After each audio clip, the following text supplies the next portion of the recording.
खुशियों से भर दे जिंदगी हमारी, आपकी बलिहारी प्रभु, आपकी बलिहारी।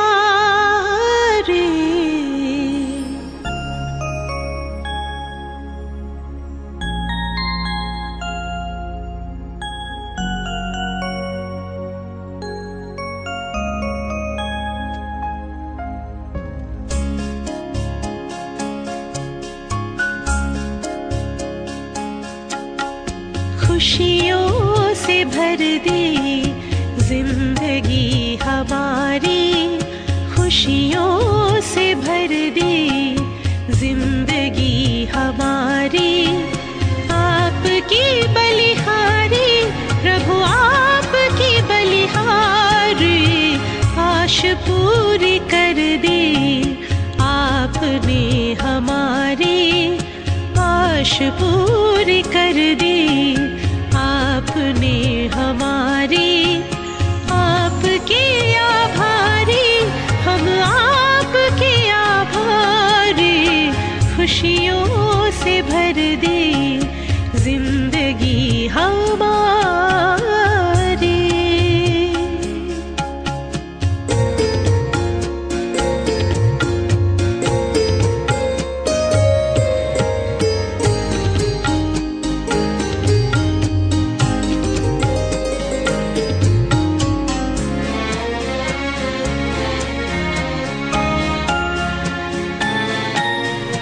अपनी पहचान मिली, आत्मा का ज्ञान मिला।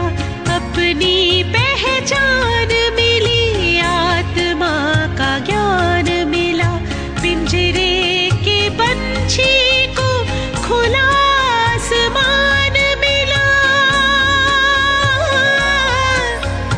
पिंजरे के पंछी को खुला आसमान मिला, खुला आसमान मिला। बेहद गगन में नजर अब हमारी, बेहद गगन में नजर अब हमारी। आपके आभारी हम, आपके आभारी। खुशियों से भर दे जिंदगी हमारी।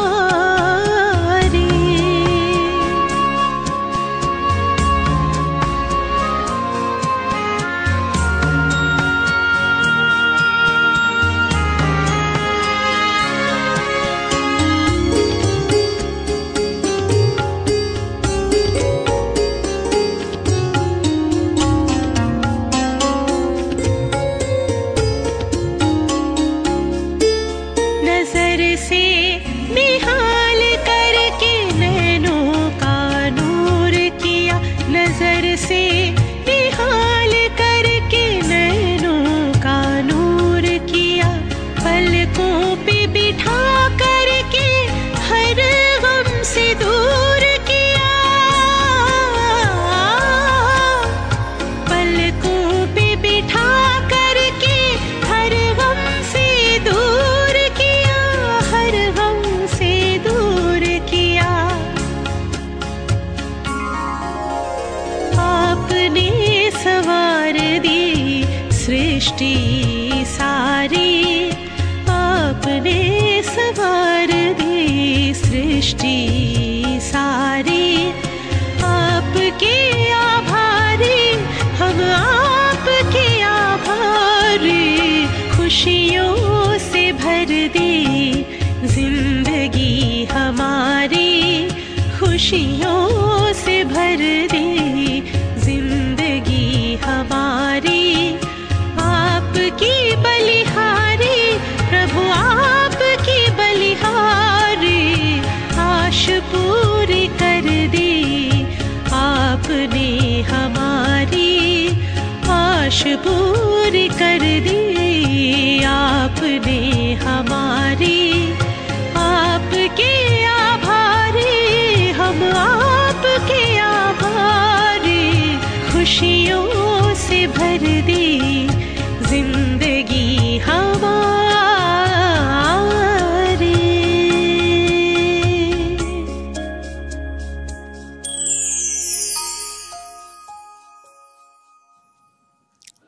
ओम शांति।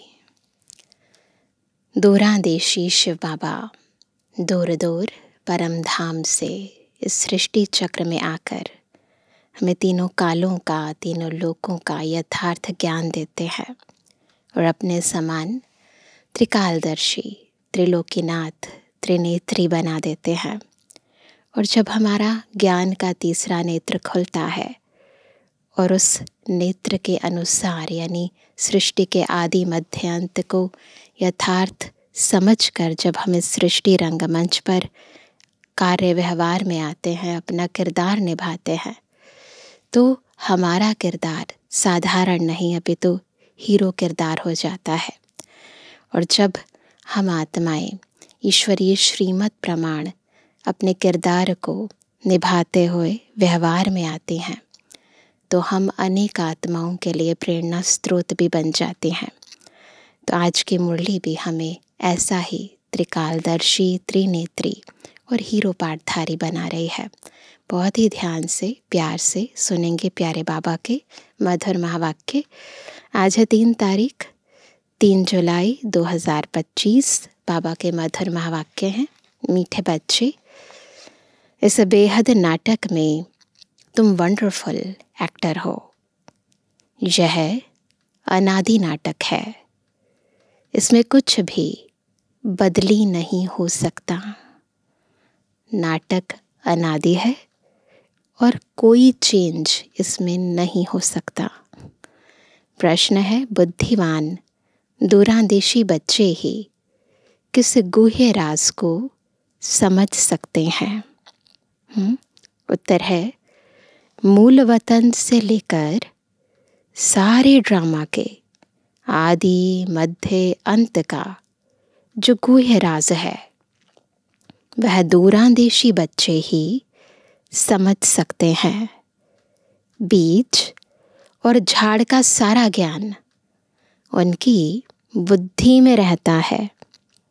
वह जानते हैं इस बेहद के नाटक में आत्मा रूपी एक्टर जो यह चोला पहनकर पाठ बजा रही है, इसे सतयुग से लेकर कलयुग तक पाठ बजाना है। कोई भी एक्टर बीच में वापस जा नहीं सकता। तो यदि हम ड्रामा को यथार्थ जानते हैं, समझते हैं, तो प्रश्नचित नहीं होते हैं। इसीलिए सदा अपने आप को दूरांदेशी और विशाल बुद्धि होकर हर कार्य करना है। आज का गीत है, तूने रात गवाई सोकर और दिवस गवाया खाकर।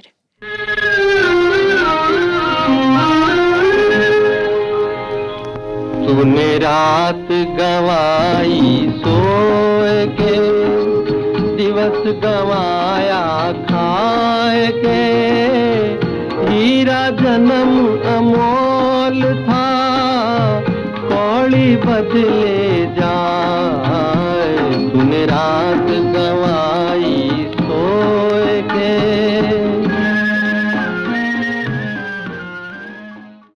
ओम शांति। यह गीत बच्चों ने सुना। अब इसमें कोई अक्षर राइट भी हैं तो रॉन्ग भी हैं। सुख में तो सिमरण किया नहीं जाता, दुख को भी आना है ज़रूर। दुख हो तब तो सुख देने के लिए बाप को आना पड़े। मीठे मीठे बच्चों को मालूम है, अभी हम सुख धाम के लिए पढ़ रहे हैं। शांति धाम और सुख धाम। पहले मुक्ति, फिर होती है जीवन मुक्ति। शांति धाम घर है, वहाँ कोई पाठ नहीं बजाया जाता। एक्टर्स घर में चले जाते हैं, वहाँ कोई पाठ नहीं बजाते। पाठ स्टेज पर बजाया जाता है। तो परमधाम है घर, वहाँ कोई पाठ नहीं बजाते हम। ये सृष्टि क्या है? स्टेज है, रंगमंच है। जब हम यहाँ आते हैं तो पाठ बजाते हैं। तो बाबा कहते हैं पाठ स्टेज पर बजाया जाता है, यह भी स्टेज है।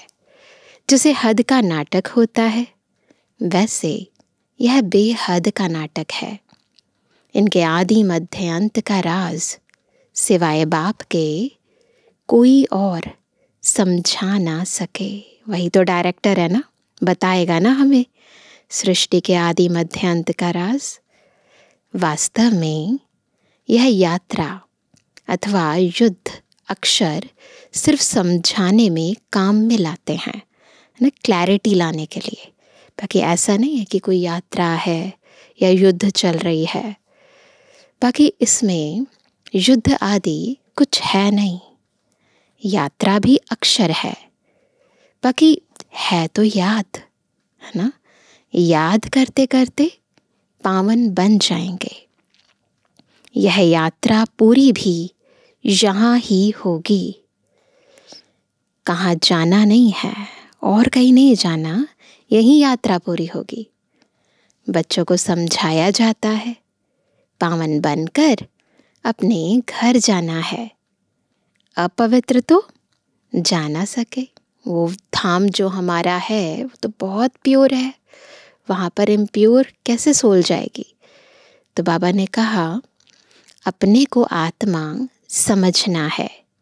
मुझ आत्मा में सारे चक्र का पाठ है, अभी वह पाठ पूरा हुआ है। बाप राय देते हैं बहुत सहज। क्या राय देते हैं? मुझे याद करो। बाकी बैठे तो यहाँ ही हो, है ना, कहीं चलकर तो जा नहीं रहे हैं, तो बैठना तो एक ही जगह पर है, पर मन और बुद्धि से हम दूर दूर चले जाते हैं। कहाँ जाते नहीं हो।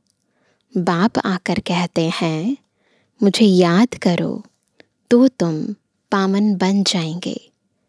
युद्ध कोई है नहीं, अपने को तमो प्रधान से सतो प्रधान बनाना है। तो सतो प्रधान बनते हैं तो जो तमोगुणी संस्कार हैं वो बीच में आते हैं। तो वैसे कोई युद्ध नहीं है, माया पर जीत पानी है। बच्चे जानते हैं 84 का चक्र पूरा होना है। भारत सतो प्रधान था, उसमें ज़रूर मनुष्य ही होंगे, ज़मीन थोड़ी बदलेगी, रंगमंच तो यही रहेगा ना। अभी तुम जानते हो हम सतो प्रधान थे, फिर तमो प्रधान बने, अब फिर सतो प्रधान बनना है। मनुष्य पुकारते भी हैं कि आकर हमको पतित से पावन बनाओ, परंतु वह कौन है? पतित पावन जिसे बुला रहे हैं वो कौन है? कैसे आते हैं? कुछ नहीं जानते।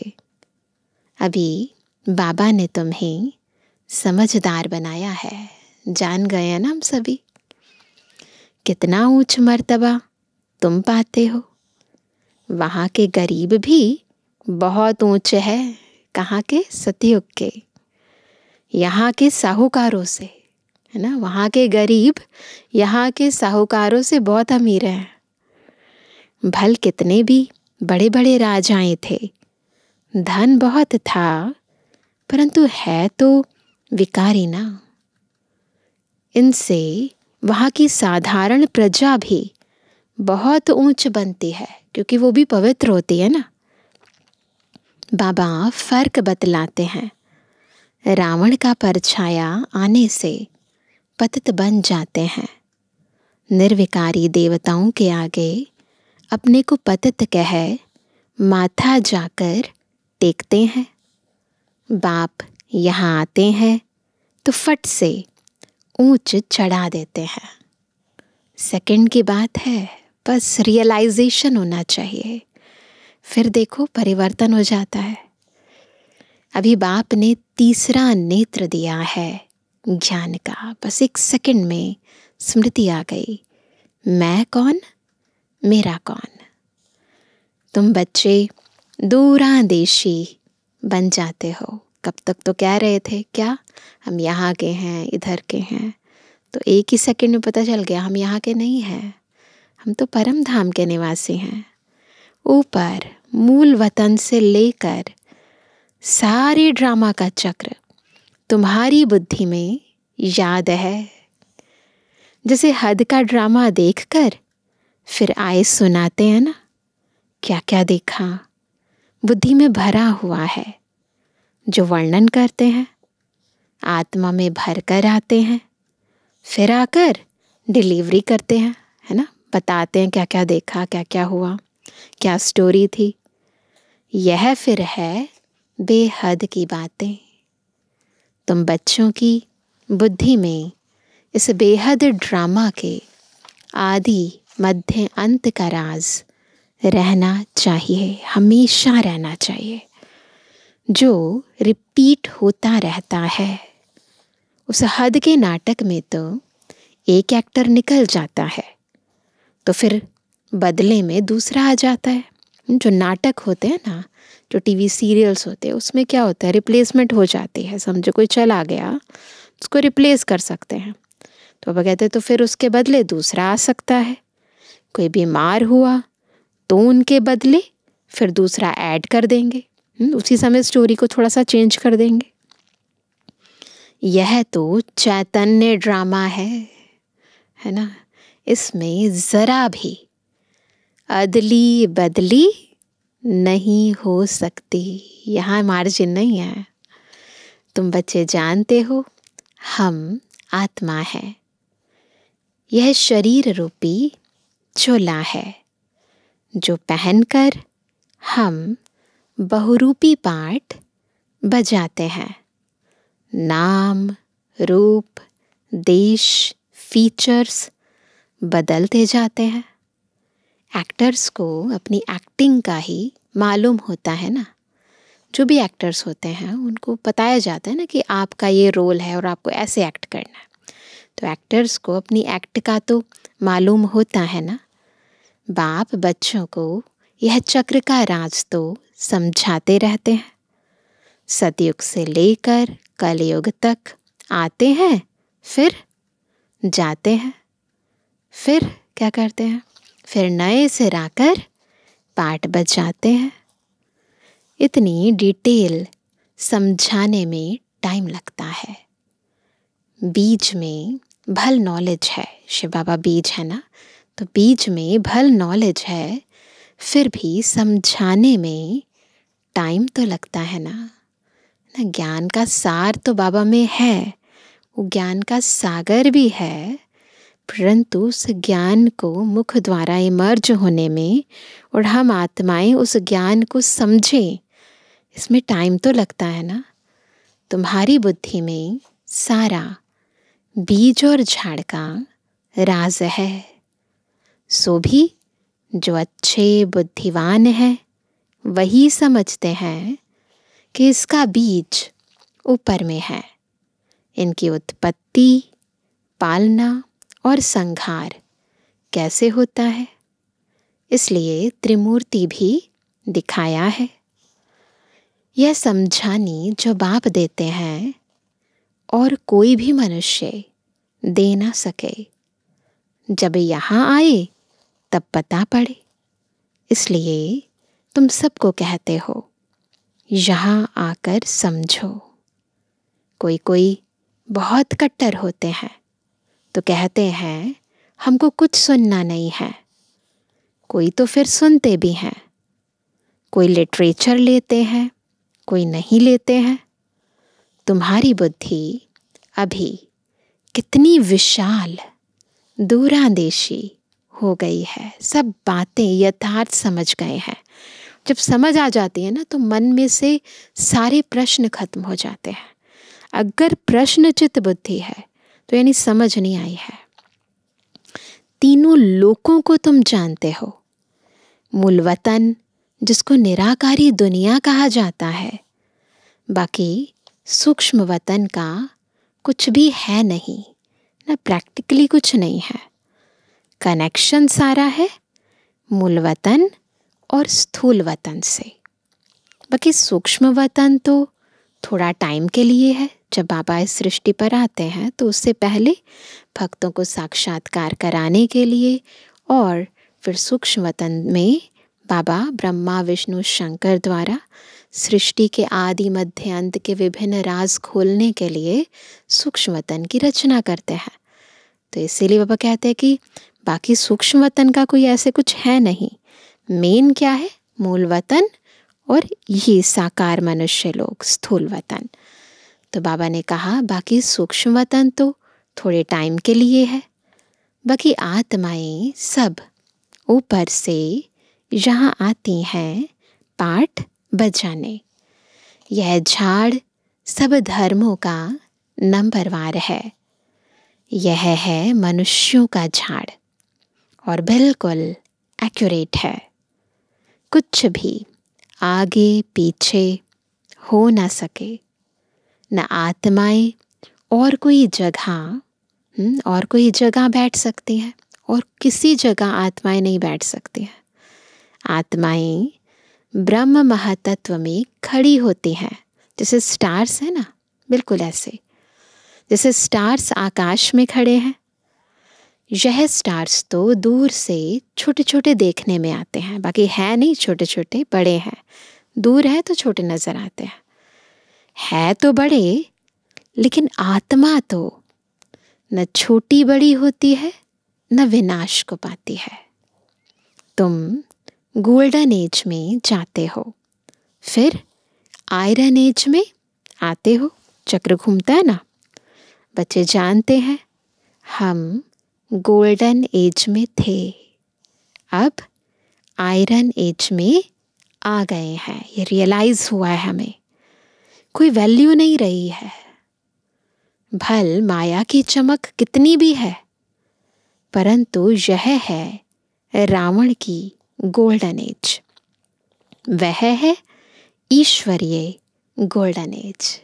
ये माया की गोल्डन एज है ना, बस दिखावटी है। परंतु असली में जो गोल्डन एज थी, जब हम आत्माओं की भी गोल्डन स्टेज थी, वो सतयुग में थी, जो खुद शिव बाबा ने आकर स्थापन किया। मनुष्य कहते रहते हैं 6-7 वर्षों में इतना अनाज होगा जो बात मत पूछो, है ना। बहुत सारी योजनाएं बनाते हैं। देखो उन्हों का प्लान क्या है और तुम बच्चों का प्लान क्या है। बाप कहते हैं मेरा प्लान है पुरानी को नया बनाना, तुम्हारा एक ही प्लान है। जानते हो बाप की श्रीमत से हम अपना वर्षा ले रहे हैं। बाबा रास्ता बताते हैं, श्रीमत देते हैं, याद में रहने की मत देते हैं।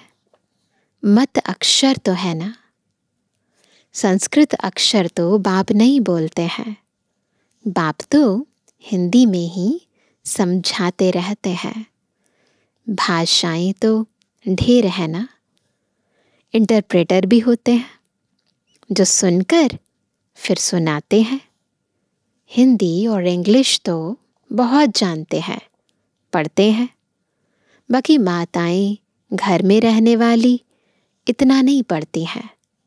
आजकल विलायत में अंग्रेजी सीखते हैं तो फिर यहाँ आने से भी इंग्लिश बोलते रहते हैं। ऐसे ही होता है ना, हिंदी बोल ही नहीं सकते, है मूलतः भारतवासी, वहाँ चले जाते हैं फिर इंग्लिश बोलना शुरू कर देते हैं, फिर यहाँ आते हैं तो फिर इंग्लिश में ही बातचीत करते हैं। घर में आते हैं तो माँ से इंग्लिश में बात करने लग पड़ते हैं। वह बेचारी मूंझ पड़ती है, हम क्या जाने इंग्लिश से, फिर उनको टूटी फूटी हिंदी सीखनी पड़े। सतयुग में तो ऐसे नहीं होगा, वहाँ ऐसी कन्फ्यूज़न नहीं होगी। यहाँ क्या है, अलग अलग देश हैं, अलग अलग भाषाएं हैं, बहुत कुछ है, लेकिन वहाँ एक धर्म एक भाषा है। सतयुग में तो एक राज्य एक भाषा थी, जो अब फिर से स्थापन कर रहे हैं। हर 5000 वर्ष बाद यह सृष्टि का चक्र कैसे फिरता है, सो बुद्धि में रहना चाहिए। अब एक बाप की ही याद में रहना है। यहाँ तुमको फुर्सत अच्छी रहती है। मधुबन में आते हैं ना, सवेरे में स्नान आदि कर बाहर घूमने फिरने में बड़ा मज़ा आता है। अंदर में यही याद रहे, हम सब एक्टर्स हैं। पापा बता रहे हैं कैसे स्वपुरुषार्थ करो। मुरली सुन कर आओ, फिर बाहर बगीचे में जाओ, घूमो फिरो, अंदर स्मृति रहे कि मैं आत्मा क्या हूँ, मैं एक्टर हूँ। यह भी अभी स्मृति आई है। बाबा ने हमको 84 के चक्र का राज बताया है। हम सतु प्रधान थे। यह बड़ी खुशी की बात है। मनुष्य घूमते फिरते हैं, उनकी कुछ भी कमाई नहीं। तुम तो बहुत कमाई करते हो। बुद्धि में चक्र भी याद रहे, फिर बाप को भी याद करते रहो। कमाई करने की युक्तियाँ बाबा बहुत अच्छी अच्छी बताते हैं। जो बच्चे ज्ञान का विचार सागर मंथन नहीं करते हैं, उनकी बुद्धि में माया खिटखिट करती है। बहुत अच्छी बात बाबा ने बताई कि किनकी बुद्धि में माया खिटखिट करती है ना। जो अपनी बुद्धि को बाबा के ज्ञान योग में बिजी नहीं रखते, विचार सागर मंथन नहीं करते, तो उनकी बुद्धि में ऐसे माया खिटखिट करती रहती है। उन्हें ही माया तंग करती है। अंदर में यह विचार करो, हमने यह चक्र कैसे लगाया है ना। बुद्धि को इन बातों में लगाओ। सतयुग में इतने जन्म लिए, फिर नीचे उतरते आए, अब फिर सतु प्रधान बनना है। बाबा ने कहा है मुझे याद करो तो सतु प्रधान बन जाएंगे। चलते फिरते बुद्धि में याद रहे तो माया की खिटखिट समाप्त हो जाएगी। तुम्हारा बहुत बहुत फायदा होगा। भल स्त्री पुरुष साथ जाते हो, हर एक को अपने सिर मेहनत करनी है। इंडिविजुअली हर एक को अपने लिए मेहनत करनी है। ऐसे नहीं कि एक ने मेहनत की तो दूसरे को भी मिल जाएगा, यहाँ कोई शेयरिंग नहीं होगी। तो हर एक को अपने लेवल पर मेहनत करनी है, अपना ऊंच पद पाने। अकेले में जाने से तो बहुत ही मज़ा है। अपनी ही धुन में रहेंगे तो कई लोग कहते हैं हमें पार्टनर मिले, कंपेनियन मिले, कोई साथ चले। पापा कहते हैं अकेले जाने में तो और भी अच्छा है ना। अपनी धुन में रहो। दूसरा साथ में होगा तो भी बुद्धि इधर उधर जाएगी। है बहुत सहज। बगीचे आदि तो सब जगह है। इंजीनियर होगा तो उनका यही चिंतन चलता रहेगा कि यहाँ पुल बनानी है, यह करना है ना। जिसके अंदर जो ज्ञान रहता है उस आधार से वो बाह्य जितने भी सीनरीज होते हैं उनको देखता है। तो हमारी बुद्धि में स्वयं का ज्ञान है, बाबा का ज्ञान है, चक्र का ज्ञान है। तो उस आधार से जब हम चलेंगे फिरेंगे, उठेंगे बैठेंगे, तो इधर उधर बगीचे में टहलेंगे तो हम बाह्य दृश्यों को और स्वयं को देखेंगे। बाबा कहते हैं बुद्धि में प्लान आ जाता है, इंजीनियर की बुद्धि में। तुम भी घर में बैठो, फिर भी बुद्धि उस तरफ लगी रहे। ऐसी स्थिति होनी चाहिए। यह आदत रखो तो तुम्हारे अंदर यही चिंतन चलता रहे। पढ़ना भी है, धंधा आदि भी करना है। बूढ़े जवान बच्चों आदि सबको पावन बनना है। आत्मा को हक है। क्या हक है? बाप से वर्षा लेने का। बच्चों को भी छोटेपन में ही यह बीज पड़ जाए तो बहुत अच्छा। आध्यात्मिक विद्या और कोई सिखा ना सके ना। बच्चों को अगर शुरू से ही पता चल जाए कि मैं आत्मा हूँ, तो सोचो उनका आधार इतना मजबूत होगा, इतनी शक्तिशाली आत्मा बन जाएगी वो। तुम्हारी यह जो आध्यात्मिक विद्या है, यह तुमको बाप ही आकर पढ़ाते हैं। उन स्कूलों में मिलती है जिस्मानी विद्या और वह है शास्त्रों की विद्या। यह फिर है रूहानी विद्या जो तुमको भगवान सिखलाते हैं। इनका किसको भी पता नहीं। इनको कहा ही जाता है स्पिरिचुअल नॉलेज, जो रूह आकर पढ़ाते हैं। उनका और कोई नाम नहीं रखा जा सकता। यह तो स्वयं बाप आकर पढ़ाते हैं। भगवान उवाच है ना।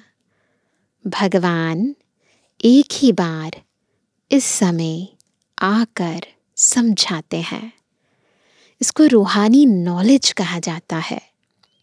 वह शास्त्रों की विद्या अलग है।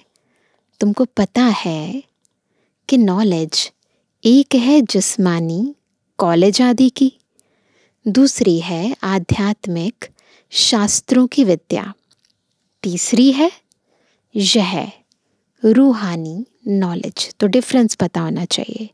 तीनों ही ज्ञान है और तीनों का अपना अपना महत्व है।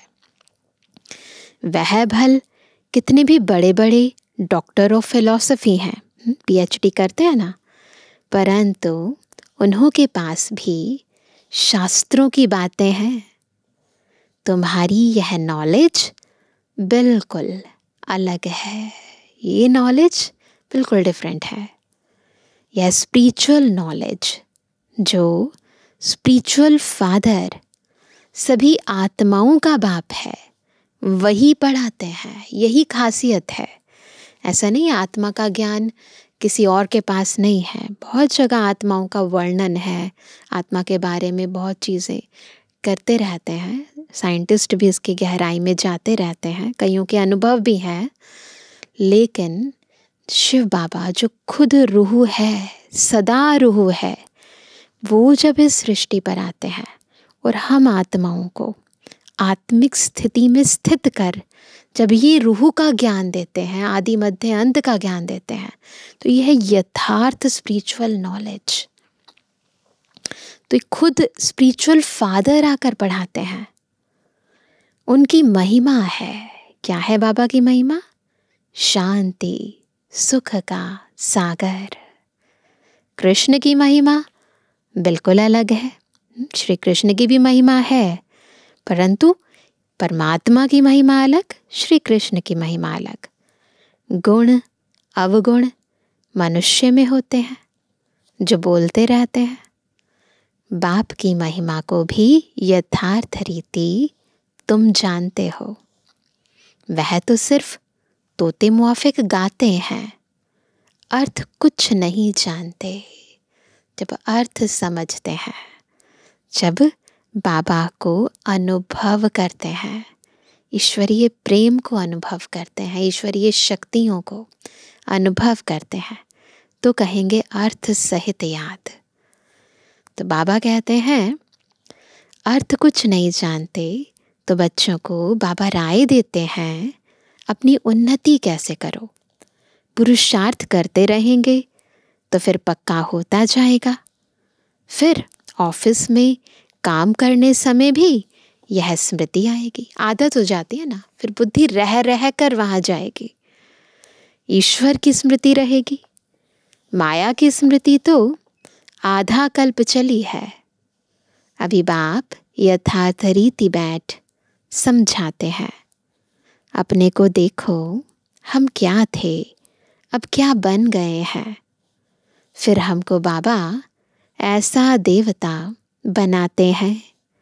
यह भी तुम बच्चे ही नंबरवार पुरुषार्थ अनुसार जानते हो।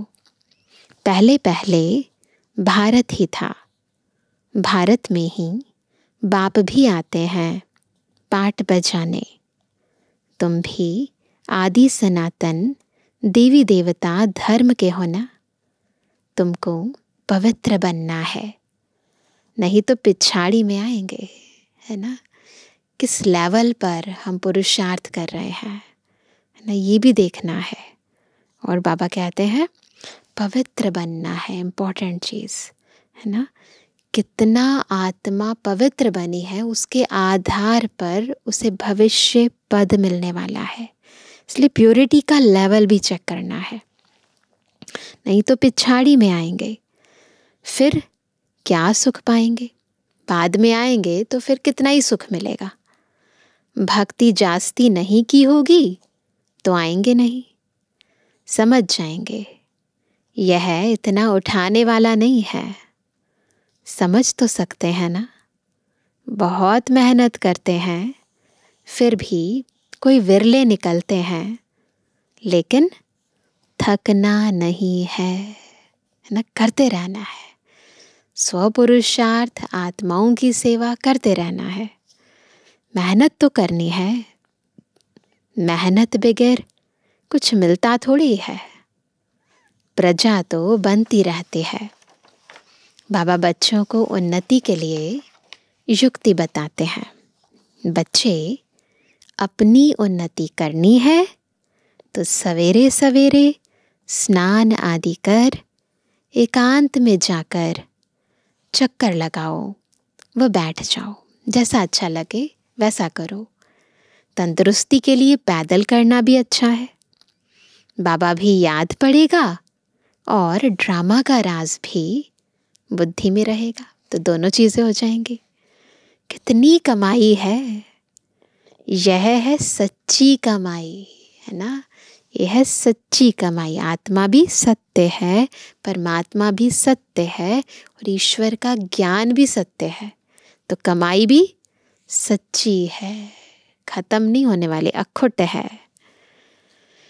वह कमाई पूरी हुई, फिर इस कमाई का चिंतन करो। जॉब करके आए, चलो वो खत्म हो गया कार्य, फिर अब इस कमाई का चिंतन करो। डिफ़िकल्ट कुछ भी नहीं है। बाबा का देखा हुआ है, सारी जीवन कहानी लिखते हैं। आज इतने बजे उठा, फिर यह किया। समझते हैं पिछाड़ी वाले पढ़कर सीखेंगे। ऐसे दुनिया में भी जो बड़े बड़े महात्माएं होकर गए हैं, तो वो अपनी ऑटोबायोग्राफीज़ क्यों लिखते हैं, ताकि पीछे जो आते हैं उन्हें पढ़कर कुछ सीखें। बाबा भी ऐसे ही करते थे। बड़े बड़े मनुष्यों की बायोग्राफी पढ़ते हैं ना, बच्चों के लिए लिखते हैं। फिर बच्चे भी घर में ऐसे अच्छे स्वभाव के होते हैं। अभी तुम बच्चों को पुरुषार्थ कर सतु प्रधान बनना है। सतु प्रधान दुनिया का फिर से राज्य लेना है। तुम जानते हो, कल्प कल्प हम राज्य लेते हैं और फिर गवाते हैं। तुम्हारी बुद्धि में यह सब है।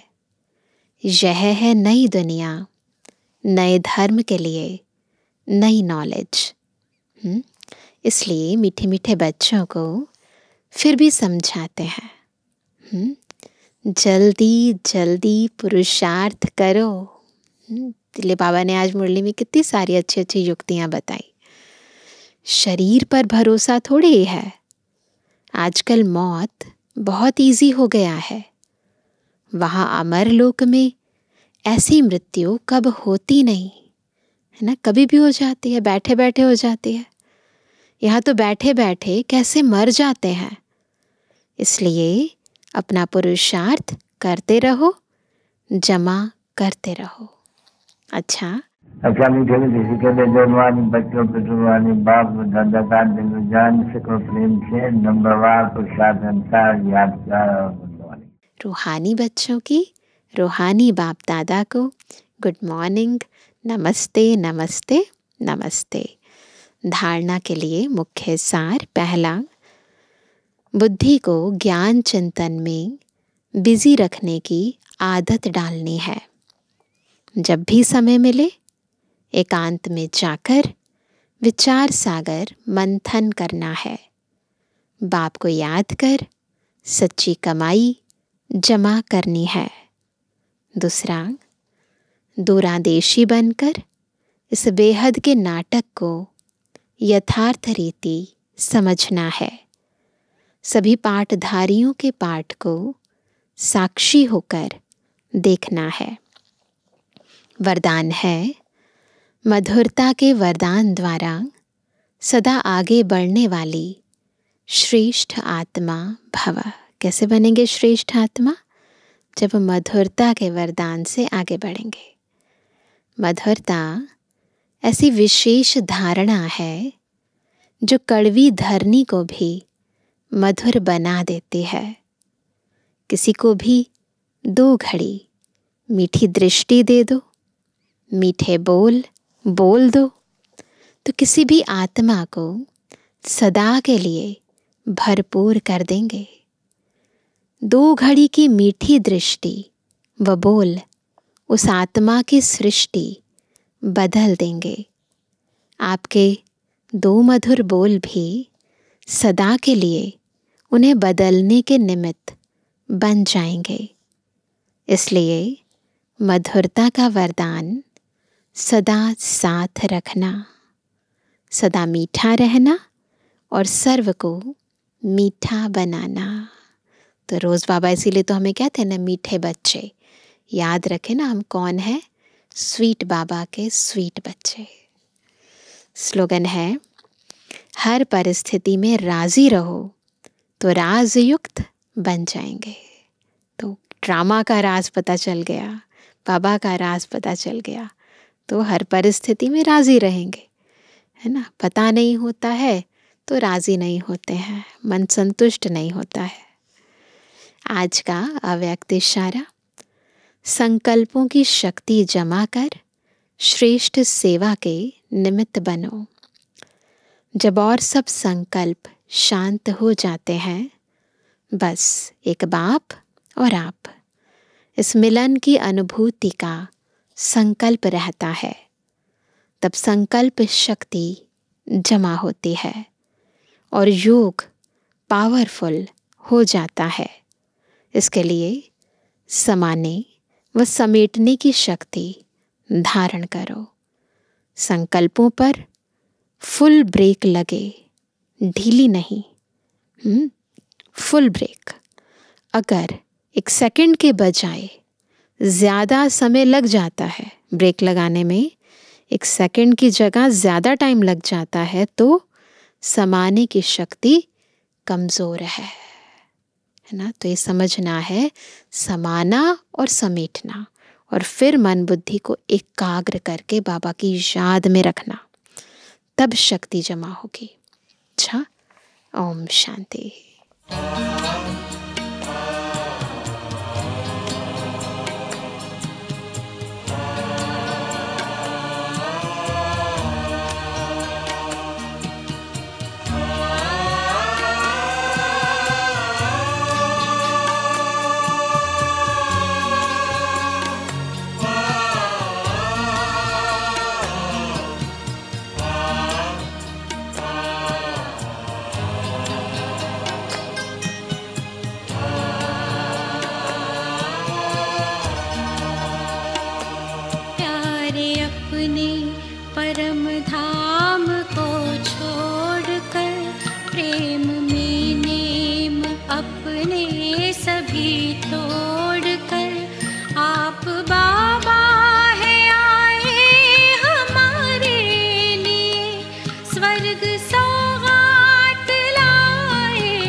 सुख शांति आनंद गुण शक्तियाँ, ये खुशी ये रूहानी मिली मस्तियाँ।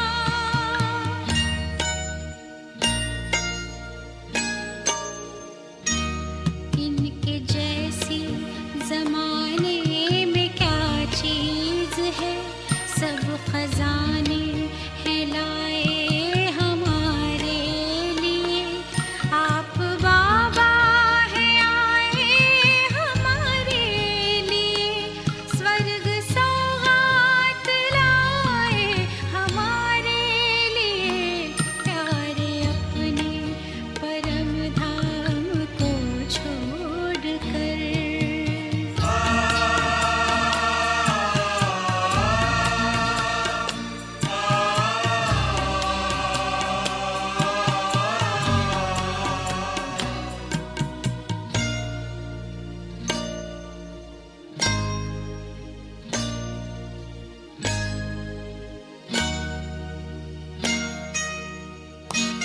प्यार बाबा मिला इतना है आपका, अब तो सारा ही अपना बना आपका।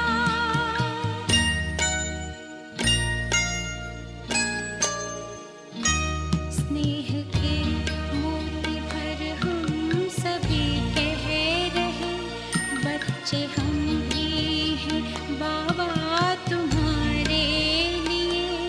आप बाबा हैं आए हमारे लिए, स्वर्ग सौगात लाए हमारे लिए। प्यारे अपने परम धाम को छोड़कर, प्रेम में नेम अपने सभी तोड़कर, आप बाबा हैं आए हमारे लिए, स्वर्ग सौगात लाए हमारे लिए। प्यारे अपने परम धाम को छोड़कर।